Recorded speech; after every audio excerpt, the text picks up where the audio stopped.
So when I was thinking this week about the call of this passage, the difficult proposition before us, I naturally turned in my mind to the forming of the fellowship at the Council of Elrond in the Fellowship of the Ring, because that's where my mind likes to go.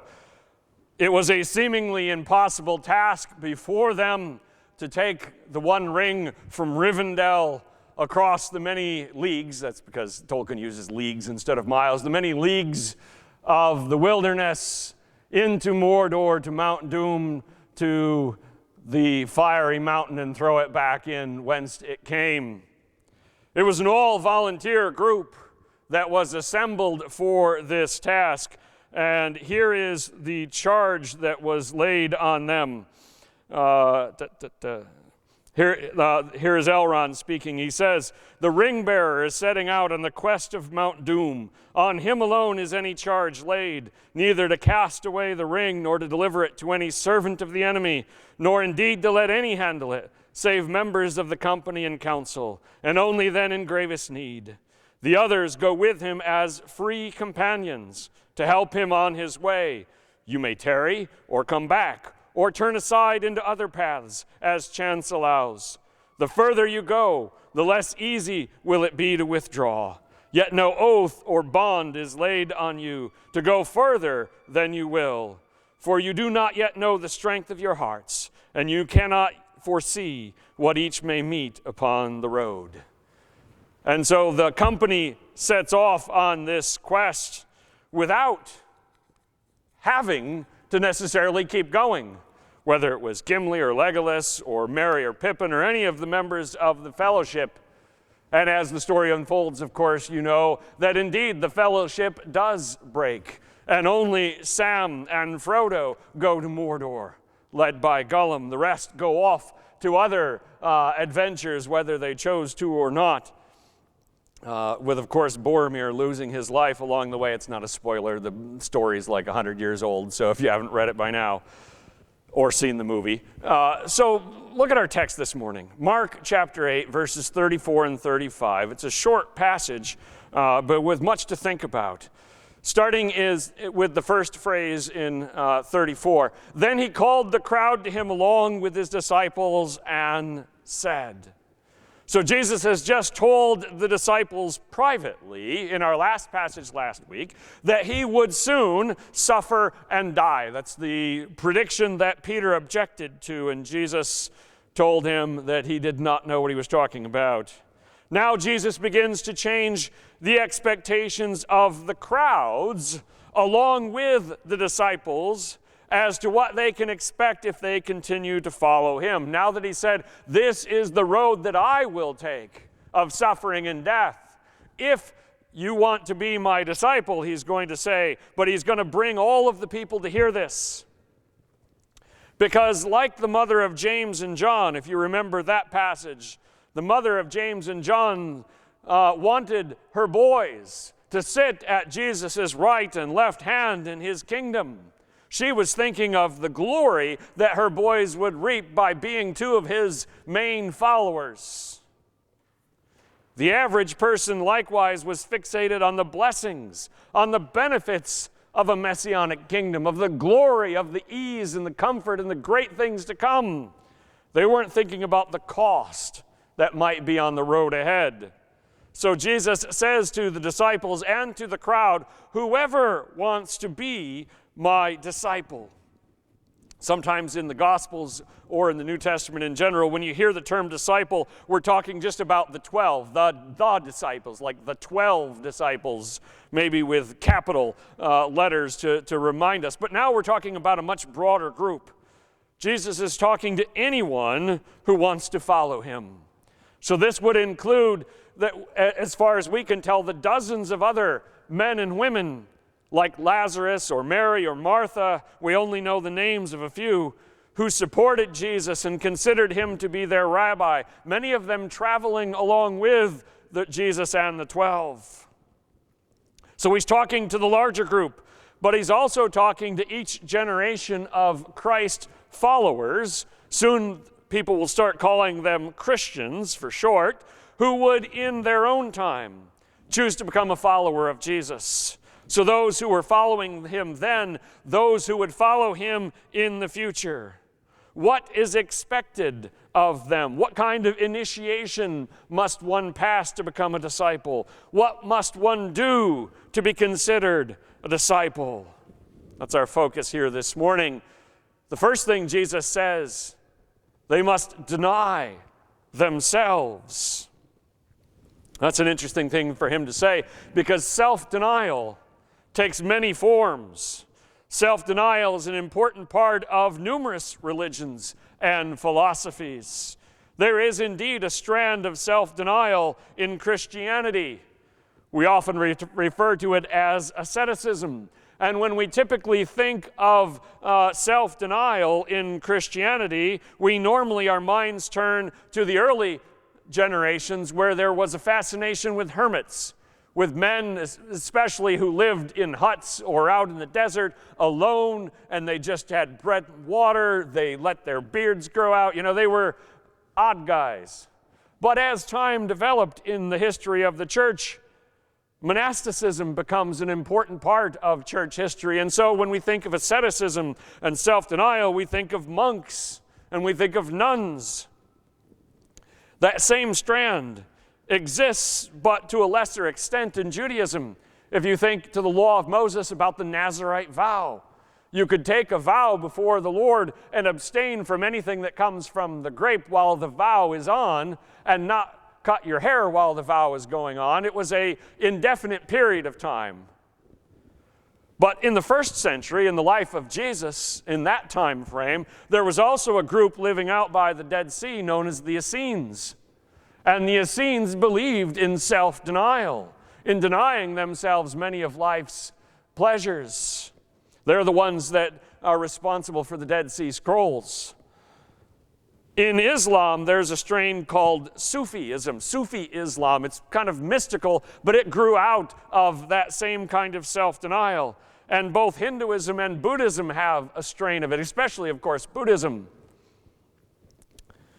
The common theme in most of these is a denial of physical pleasures, most typically, of course, being sex through a life of celibacy. Or you could deny physical pleasures by eating only plain food, or by wearing plain clothing. But some in Christianity and in these other groups have gone a step further than just denying themselves good things, and they've said, actually, what we need to do is intentionally experience pain or discomfort. So maybe we'll sleep on a slab of stone with no pillow because we want to, toughen it, do the hard stuff. And some of them, and this is bizarre, but it's true, wore a hair shirt, a shirt made of hair underneath their outer shirt, and you're thinking, what on earth? Yes, it's itchy. And that was the point. They wanted to be continuously discomforted. That's bizarre, but that was something that actually happened. We've also seen in Christian history flagellants, those that took whips and beat themselves in order to show their penitence, and also people who crawled on their knees in penance, up steps or some such thing, until their knees were bloody. So is this the kind of self-denial Jesus is talking about? Is this what he has in mind when he says, anyone who wants to be my disciple must deny themselves? Long story short, the answer is no. This is not what Jesus is talking about. Remember, Jesus himself was accused by his critics of being a glutton and a drunkard. Although he was, of course, neither of those things. That's what they charged him with because he enjoyed his life. He was with his disciples at feasts given in his honor, at wedding celebrations. And people asked him, why aren't your disciples fasting? Why aren't they doing these self-denial things? And he said, I'm the bridegroom. We are celebrating. The self-denial of things which God has created for our betterment, including sex within marriage, or a delicious pizza, or comfortable shoes. If you deny yourself those things, It's both pointless and potentially a distraction away from the actual difference-making things which God calls us to willingly give up. One of the reasons why that path is a dead end is it doesn't actually make much of a difference. What are you actually fixing, changing, making better by denying yourself those things?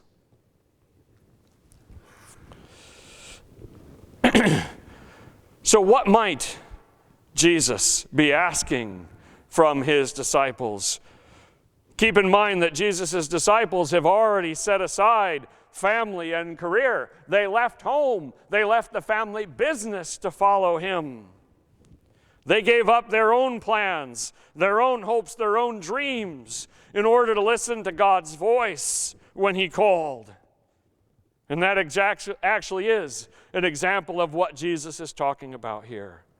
What he is saying when he says you must deny yourself is he is saying that you have to give up the illusion that you are in control of your life. And you have to follow where God is leading. There's more to it than just self-denial. You must deny yourselves and take up their cross. You see, self-denial is not the end, it's the beginning. We are called to let go of the illusion that we are our own boss, the maker of our destiny, so that we can instead follow in Jesus' footsteps by likewise carrying a cross.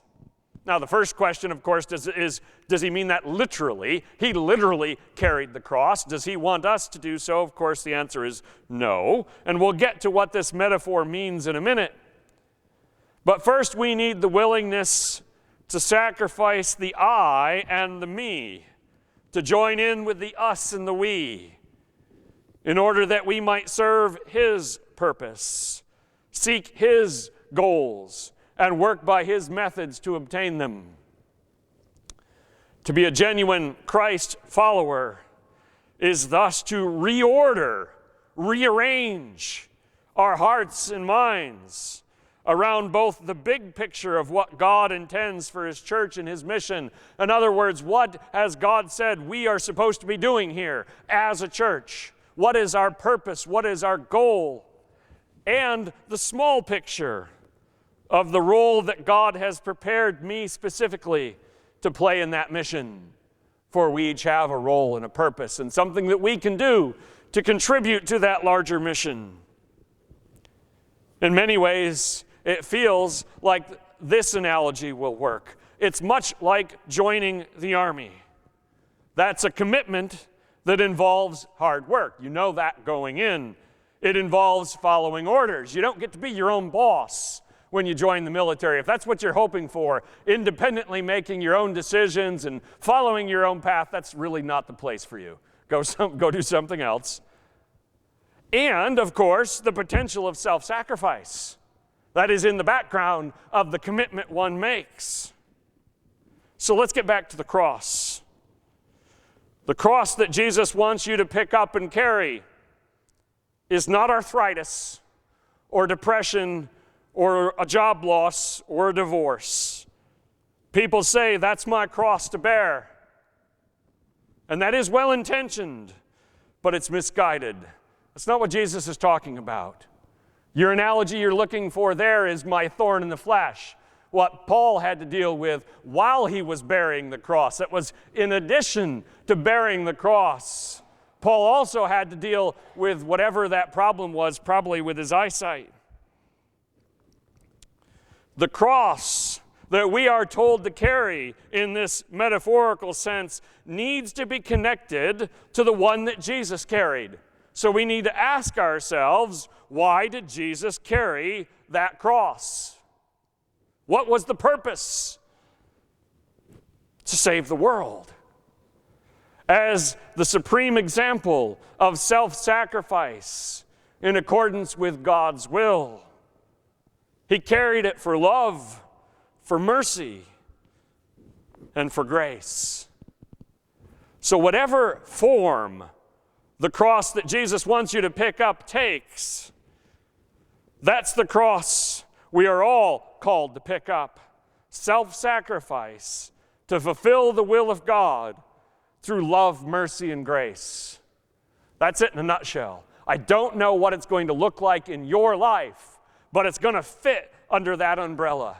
It will take self-sacrifice. It will involve following God's will, and the way of doing it will be by showing love, mercy, and grace. Now, we know that salvation is free. Sola fide, sola gratia in the Reformation tradition. It is 100% grace.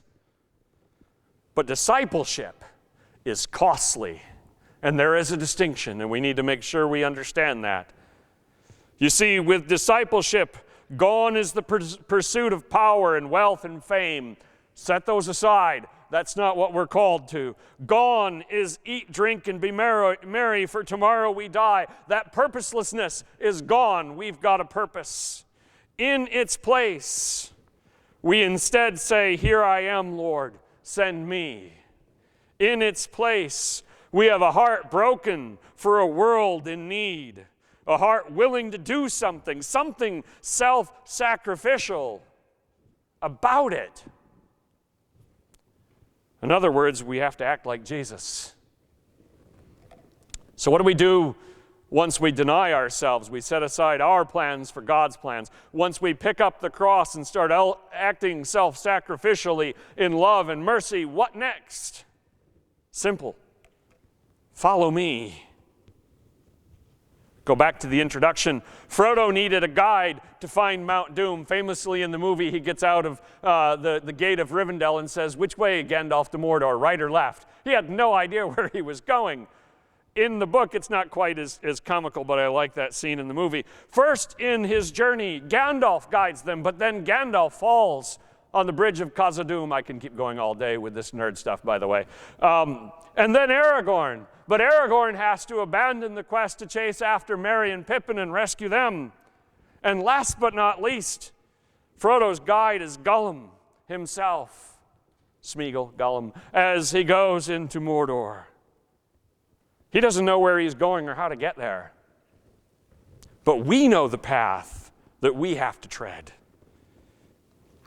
How that path is manifested in our circumstances, how it fits with the opportunities, resources, and skills that we have in life will vary from person to person and time to time.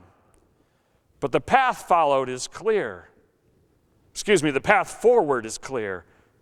We just follow Jesus. So ask yourself, where did Jesus go?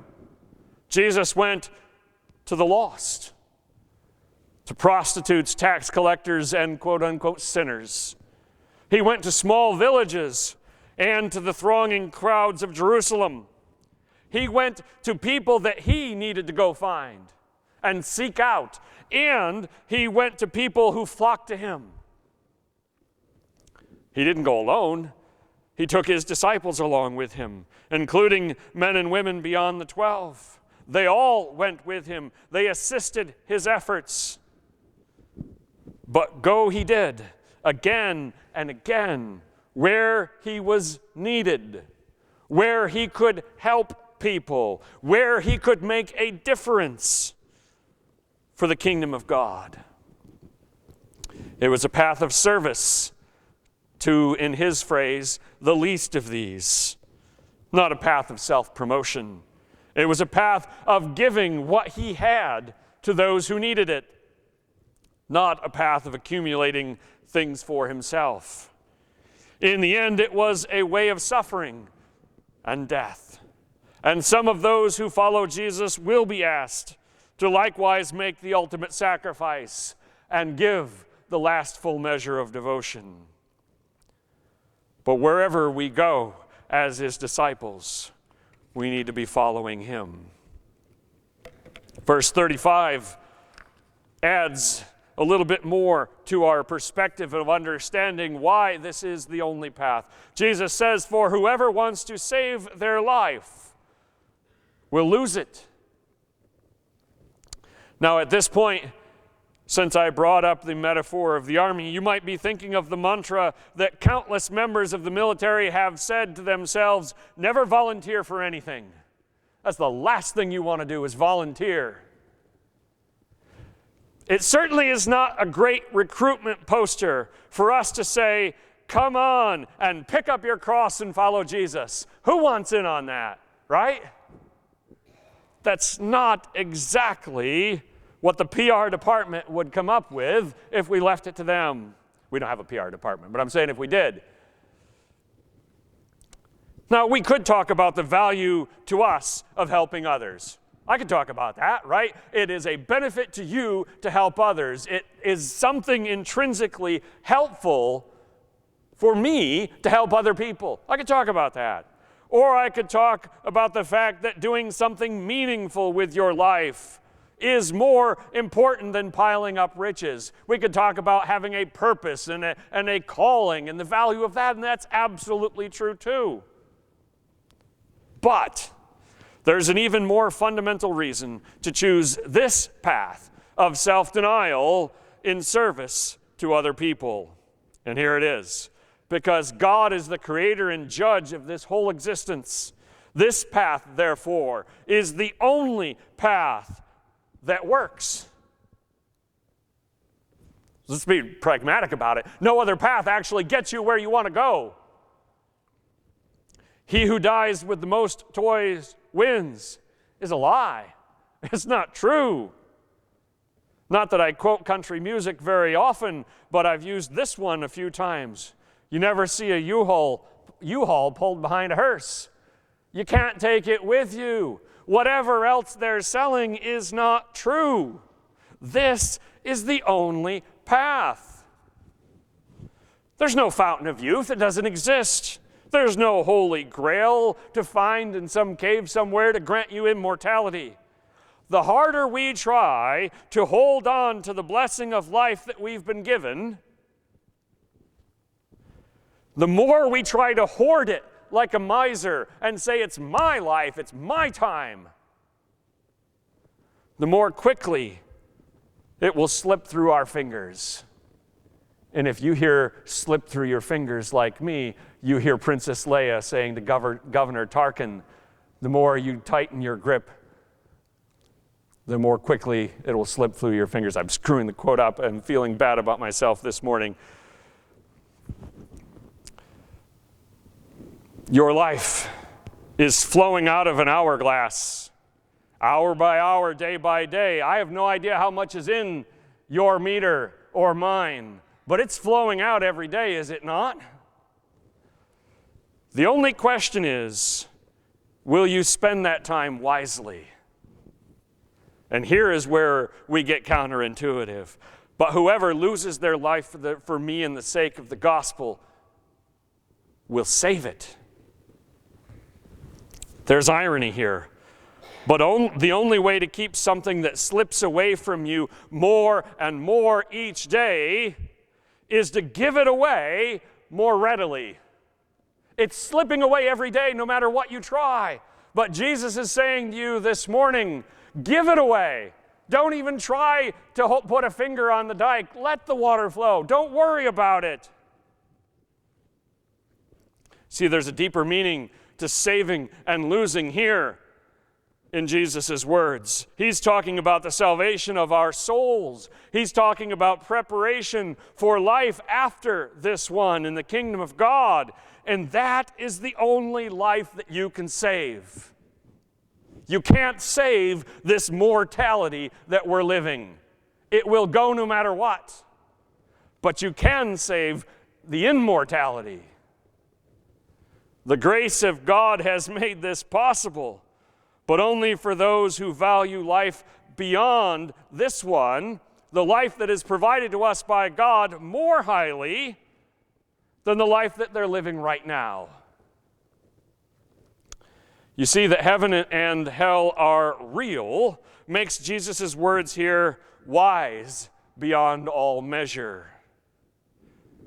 If life were an accident, and this was all that we get, then by all means live it however you want. If that were indeed the case, if there was no afterlife, no God, no meaning, no purpose, then just do what you enjoy. Try not to hurt other people and have at it. But it isn't. because God has a purpose for each one of us. We all have a value and a meaning. We all can contribute to the triumph of the love of God by sharing that love with others. And this is the only way to save our lives, living by faith. That's not a question that science or philosophy can answer for you, only faith. By faith, we know that God rewards those who serve him. Hebrews 11 tells us that. By faith, we look forward to meeting the resurrected Son of God in all his heavenly glory. So the question for us this morning, do you want to be Jesus' disciple? If the answer is yes, you know the drill. Take up a cross and follow the leader. A couple of thoughts for application here as we close. Number one, following Jesus begins with self-denial. You can't follow Jesus if you're still trying to be the navigator, if you're still trying to set the course of your life and determine everything about where it goes and what it's about. It's not going to work. You got to let go of that first. The next step is self-sacrifice. Once you know that God is in control, then the question is, what does God ask of me? What can I pay? What can I give? What can I do? Where can I help? And then lastly, there's a promise here. The end result is a life saved by spending it for God. The great irony of the kingdom of God: the first shall be last, the servant shall be the greatest, and you will gain your life by spending it